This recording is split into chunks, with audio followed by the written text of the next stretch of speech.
The Memphis Grizzlies weren't just beaten by the Boston Celtics, they were embarrassed by the Boston Celtics. The Celtics have a winning culture. They are a serious organization trying to compete even with their best player out, not on the court available for the game. The best player for the Memphis Grizzlies was also not available for the game, and they laid as big of an egg as you possibly could. There's a lack of leadership both on and off the court for Memphis right now, and we're going to discuss that and more on this edition of Locked On Grizzlies. Let's lock in.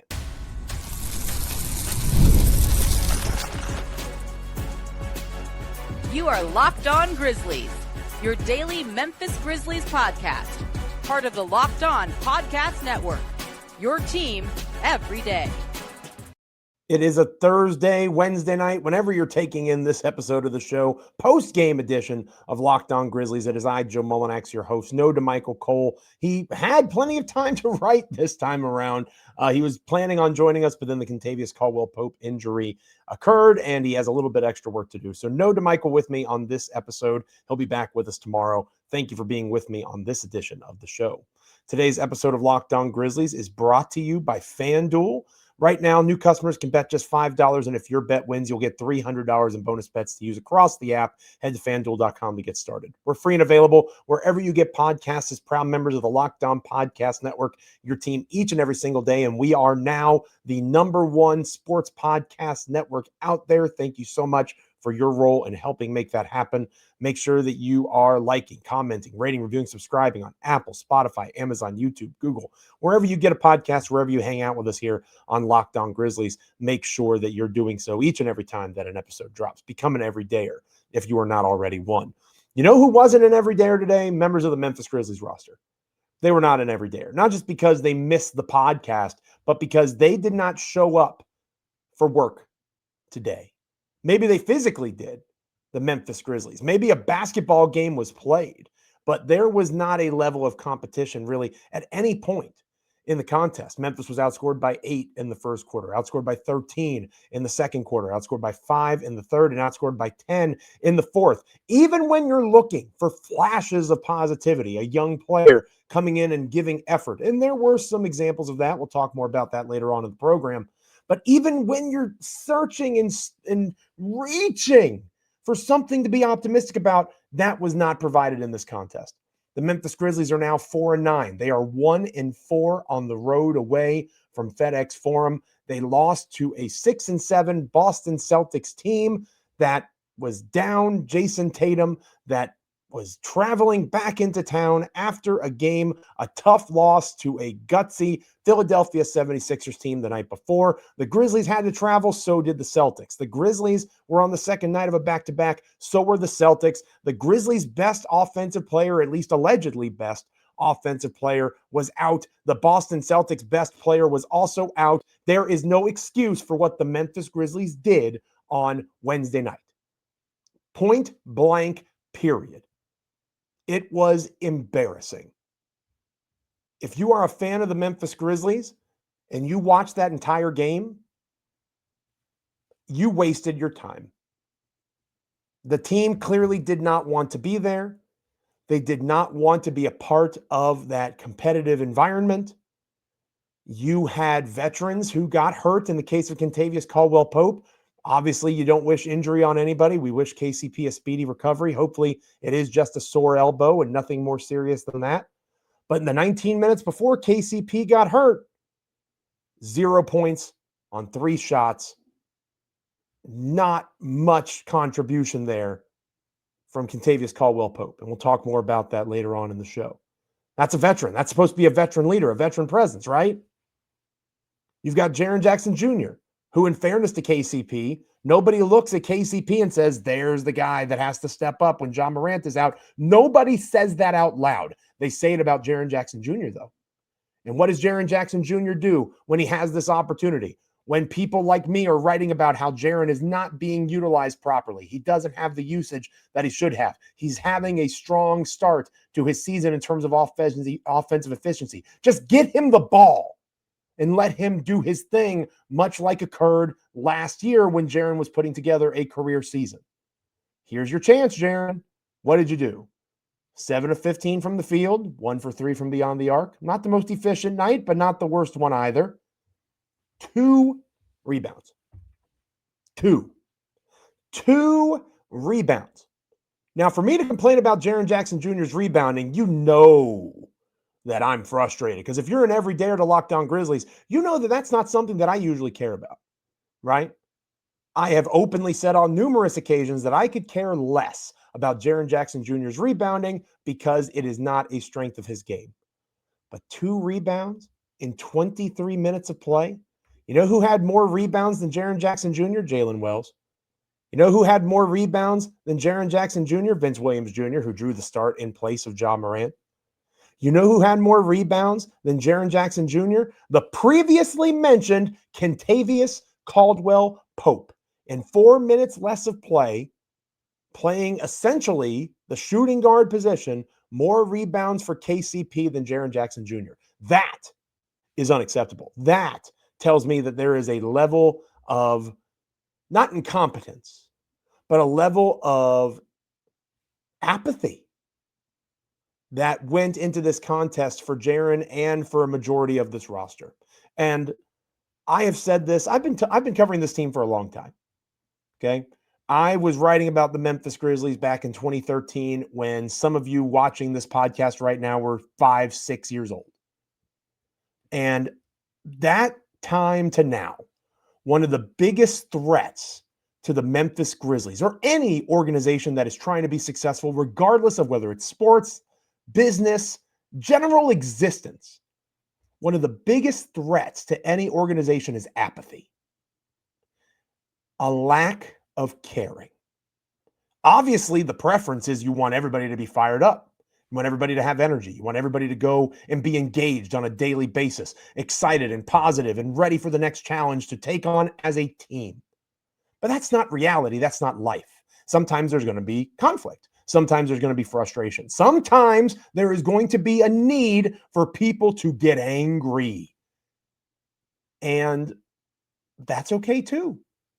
It is okay to feel things when you are part of something that is supposed to be bigger than yourself, that you are trying to improve.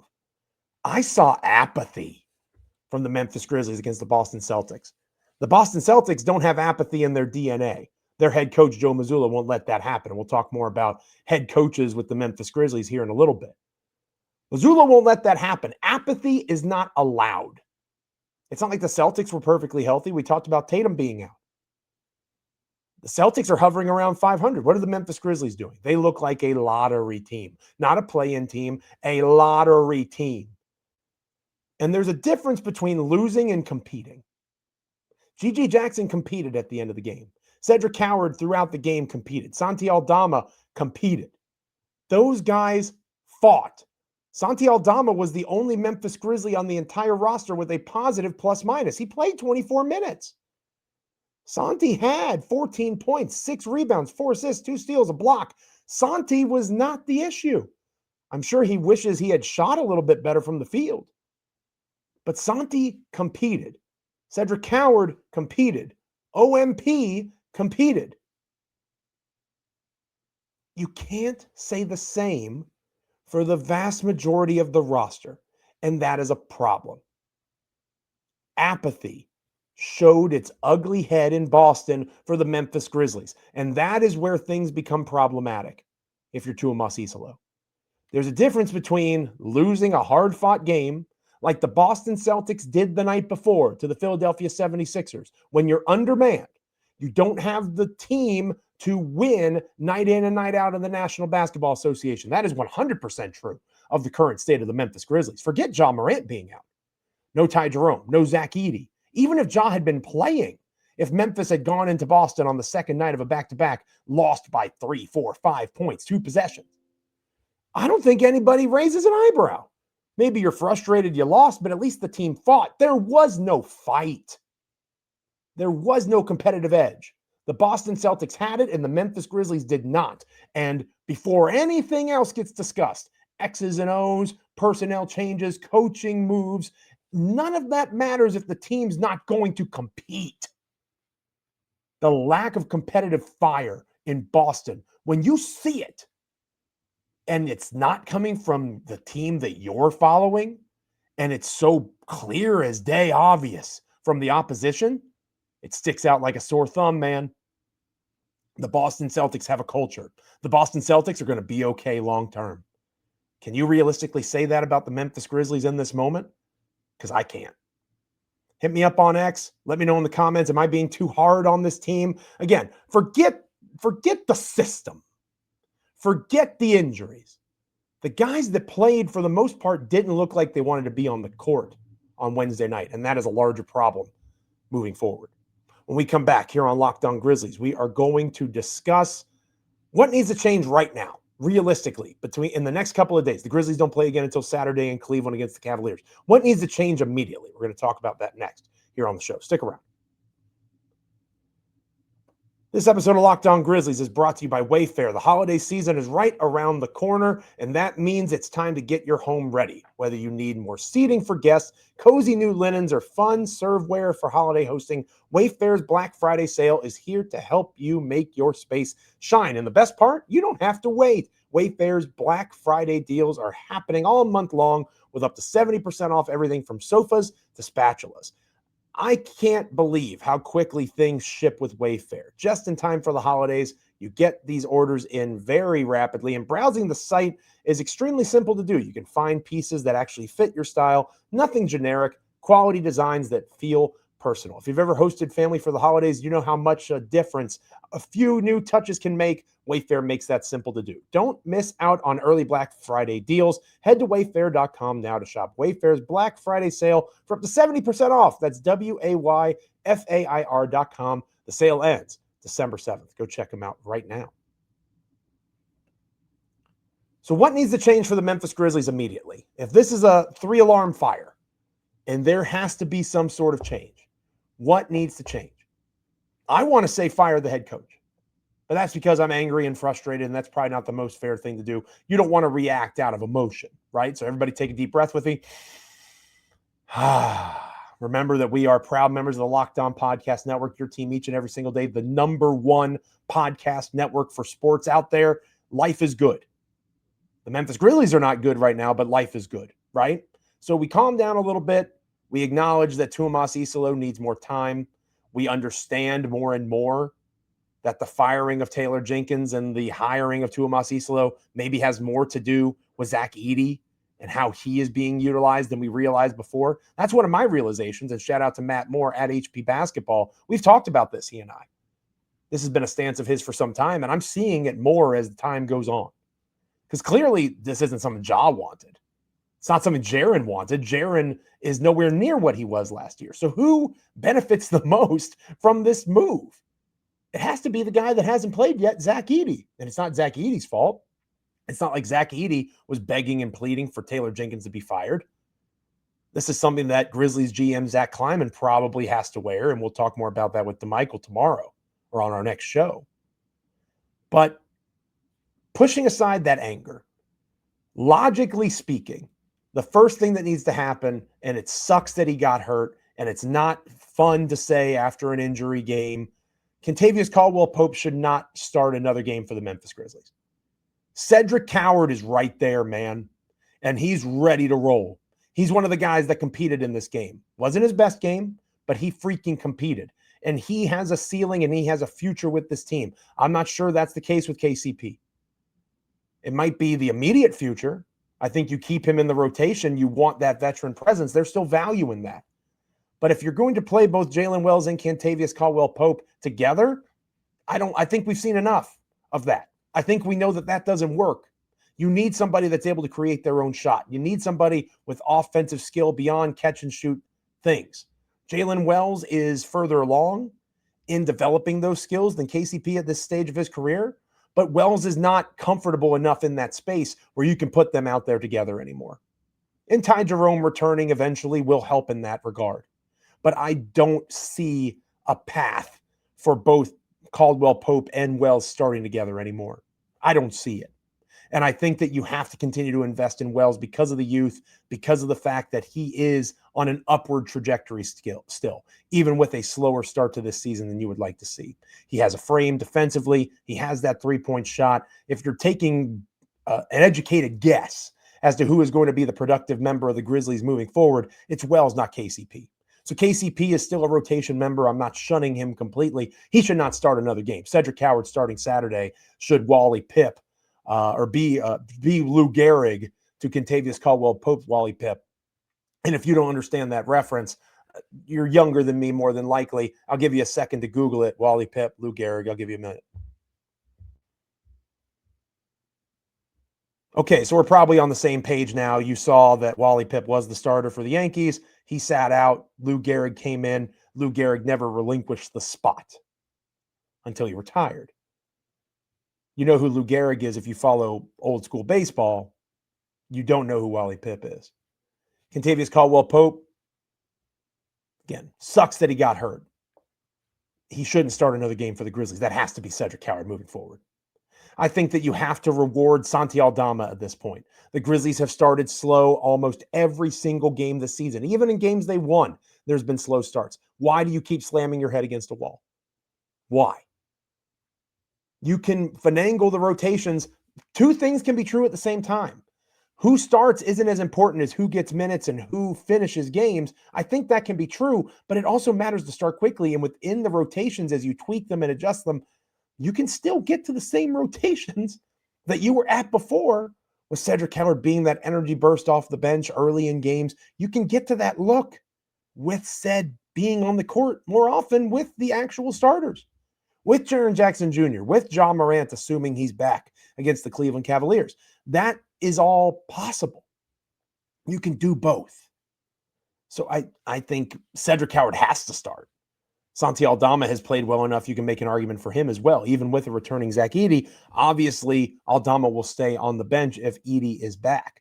But Aldama needs to continue to get starters minutes, even if he's in a reserve role. Cedric Howard should be the starter for Kentavious Caldwell-Pope moving forward. That is a change that needs to happen now. Another change that needs to happen now is there has to be heightened levels of accountability for guys not playing with effort. If you're not going to play with effort on the glass, if you're not going to get back in defensive transition, if you're not going to close out on three-point shooters, they need to be taken out of the game. You have bodies. You have guys that you're clearly willing to play, like a John Conchar. And again, far be it for me to advocate for increased John Conchar minutes. But here I am, dear listener, dear viewer. I know John Conchar is at least going to try. I know he's not going to be apathetic on the court. Don't reward guys that aren't giving you the effort that you're looking for. That's coaching 101. Don't let them keep trotting up and down the court, not being put in positions of success, not because of the scheme being wrong, but because of their own effort. Take their tails out. You're losing with them. You're losing with these guys. Where is the accountability? Where is the culture? It's a fair question to ask. And in fairness to Tumas Isolo, that is a difficult thing to develop at any level of sport, in any sport. There's a fine line that you have to walk when you're the leader of an organization in that space. I get that. On a much smaller scale, I understand. But you have to be thorough, and you have to be consistent, and you have to be that Machiavellian. Is it better to be feared or loved? You have to find the balance, man. I'm not sure the players, at least through their effort, maybe they're saying the right things in the media. It's on us. We got to play. Coaches don't play. They have to go out there and execute, and they have to go out there and play with a desire to compete. To me, that was the biggest thing that stood out on Wednesday night. Boston wasn't 30-some points better than the Grizzlies. They played that way because they competed at that level. The Grizzlies did not. The Grizzlies did not have that dog in them, so to speak. And that was Zach Kleiman's MO all offseason, right? We heard about that. That was a priority. Let's get guys that are dogs. Have you seen any dogs on the court? Cedric Howard has competed. Again, I shouted out G.G. Jackson earlier. If G.G. Jackson had played that game 25 minutes, do the Grizzlies lose by 35 still? Probably so. G.G. Jackson isn't playing because he's a defensive liability, and his offense doesn't offset that reality. But again, you're losing by a lot of points with the guys currently in the rotation. At least I watched G.G. Jackson fight at the end. At least I watched him compete. If the alternative is what we saw for a majority of the game against the Boston Celtics, I would rather see those young guys go out there, play their tails off in a losing effort than whatever semblance of a competitive roster you think you trotted out there against Boston. It wasn't there. And maybe it was a bad night.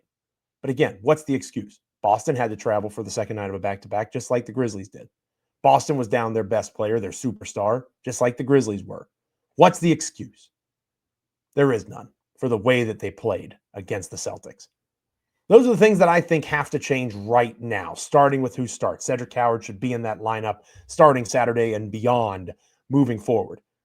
What else do you think should be an immediate change?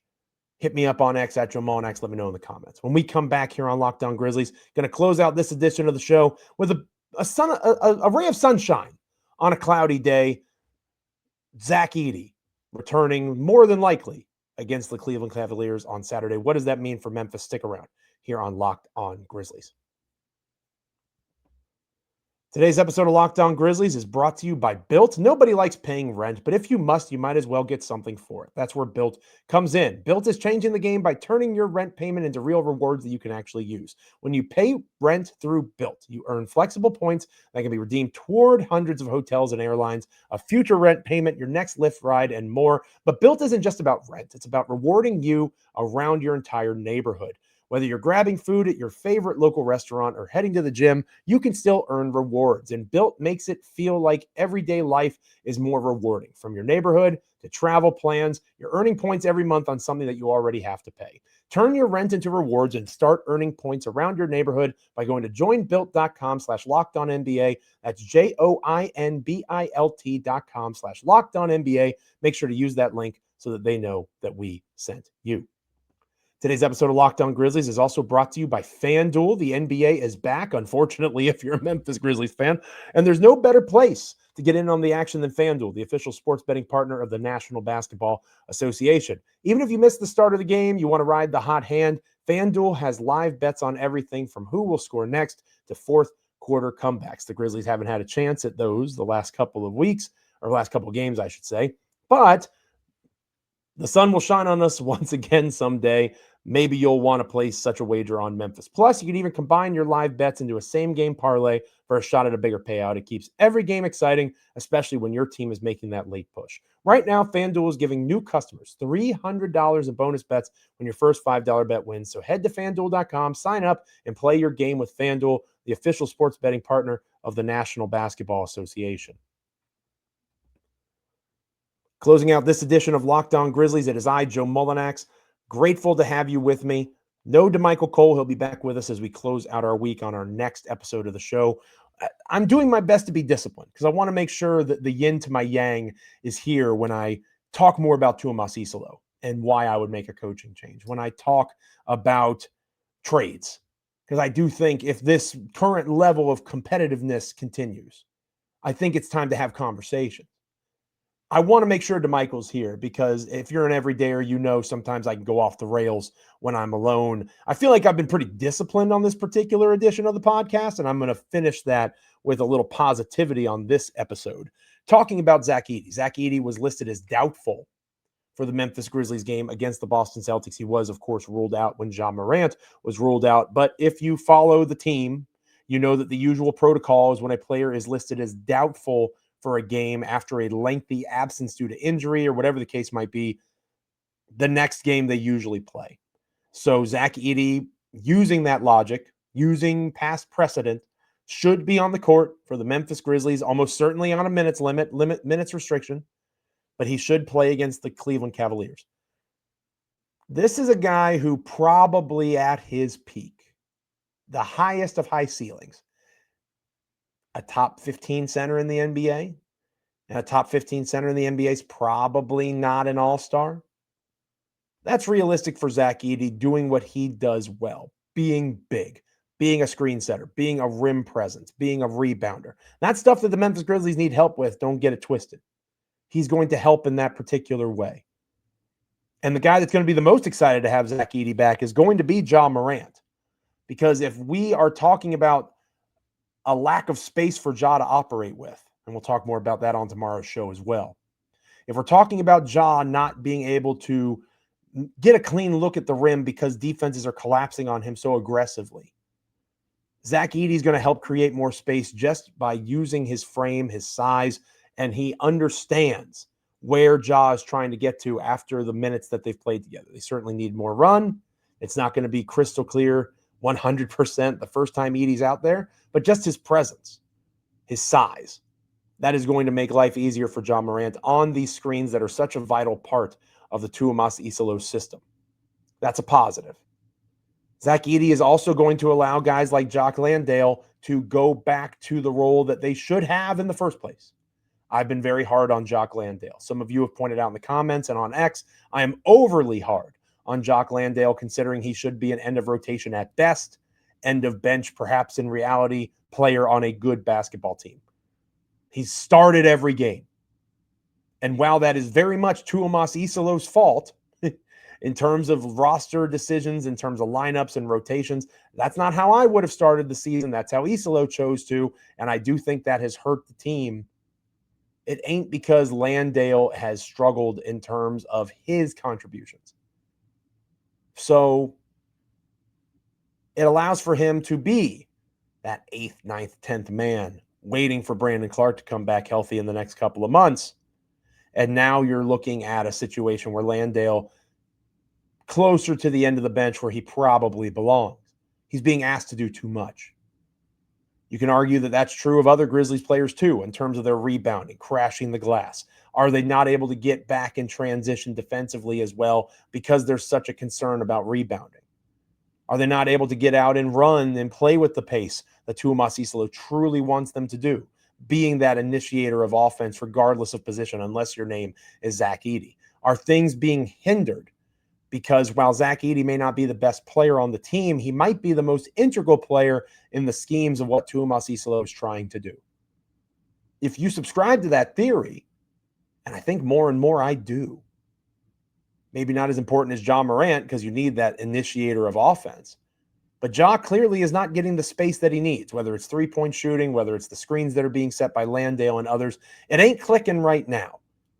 So if you do subscribe to the Matt Moore at HP basketball philosophy that utilizing Edey and maximizing his skill set is the reason that Taylor Jenkins is no longer here, his return should have you doing backflips. Because this is a guy who should create space, who should allow for Ja to have more opportunity, and who will allow Jock Landale to go back to the bench, playing more of a reserve rotational role. And it also will let Jaren Jackson Jr. be able to be a more complete version of himself as a true four. There is no doubt who the center is when Zach Edey is on the court. Jaren Jackson Jr. has played a decent amount of center this year because of the injuries to the Grizzlies front court. If Edey is able to play and gives you 25 minutes, again, Landale's got to play a few to eat some of those minutes up. But as Edey gets reacclimated to playing NBA minutes, and he's playing 30, 32 minutes a game, that allows for Jaren Jackson Jr. to really prioritize what he is best at. And that is being a weak side help defender. That is being an offensive initiator and creator for himself in isolation. He needs to be better at creating for others. We talked a lot about that. Jaren continues to put his head down on these double teams, doesn't look up, but it lightens the load for Jaren too. So Zach Edey has big, broad shoulders, thankfully, and he's about to carry a pretty large burden because Memphis needs a spark. And if Zach Edey, going into his sophomore season as an NBA player, his second campaign, if that's the guy you're counting on, that's quite the trust fall to make, dear listener, dear viewer. But what other options do the Grizzlies have? It's something to be optimistic about. Zach Edey likely to return this weekend. Hopefully that allows for us to get a better glimpse of what the Tuomas Isolo system is. Because once that clock starts, for me, the clock on the TI era in Memphis is officially ticking. Thank you for being with me on this edition of Locked On Grizzlies, and thank you for making us your first listen every day. For your second listen, go find Locked On Fantasy Basketball. Josh Lloyd hosts the #1 fantasy basketball podcast, giving you daily tips and helping you win your league, all while making you a smarter NBA fan. Find Locked On Fantasy Basketball on YouTube or wherever you listen to podcasts, part of the Locked On Podcast Network, your team every day. Make sure you're liking, commenting, rating, reviewing, subscribing wherever you get podcasts: Apple, Spotify, Amazon, Google, YouTube. Be a part of our friendly little corner of the internet that we like to call Locked On Grizzlies. Thank you to everybody who is commenting on the chat boards. Thank you to everybody who is hitting us up on X.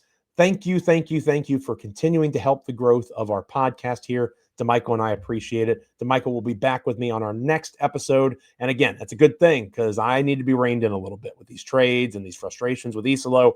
He is the yin to my yang. He's a calming force. I'm going to bring some heat. We'll allow for DeMichael to cool me down a little bit on our next edition of the show. Make sure you're there for it. Thank you for making us here at Locked On Grizzlies part of the #1 sports podcast network, the Locked On Podcast Network. Thank you for hanging out with me wherever you got this show. Hopefully you're back with us next time. Until then, have a good one. Stay safe out there. See you.